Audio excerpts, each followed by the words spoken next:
Revenue Recognition Principle by Taylor Horrell. So the big question is, what is the revenue recognition principle? So the revenue recognition principle comes under the accrual accounting.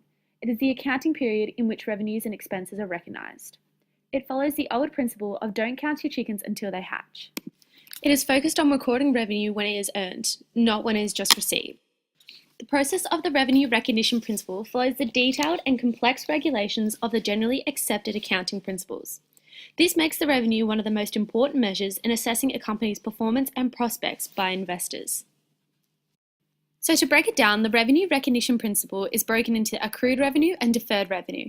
But it's okay, don't freak out. We'll now figure out how to differentiate between them. Accrued revenue is defined as the revenue that has been incurred but not yet received. For example, John is hired by Sally to be the photographer at her wedding next week. Since John provides a service of being the wedding photographer before he receives the payment, we can therefore successfully conclude this is an accrued revenue. To first record the revenue earned, we would debit accounts receivable for $350 and credit service revenue. Then, to record the cash that we have received, we would debit cash for $350 and credit accounts receivable for $350. Successfully showing an adjusted journal entry. Deferred revenue is defined as when you receive cash before providing the good or service. If Sally pays John to park her car for the next week and the payment is given in advance, this is considered as a deferred revenue. John now has a liability. The liability comes from the fact that John has been paid before providing the service. Since the service is provided after the payment, we can therefore successfully conclude that this is a deferred revenue.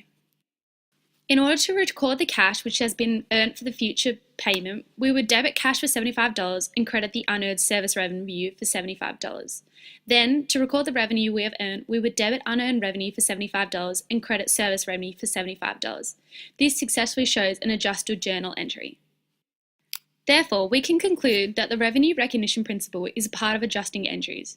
Accrued revenue is cash after service and deferred revenue is cash before service, and it is structured under the GAAP. Thank you. Created using Powtoon.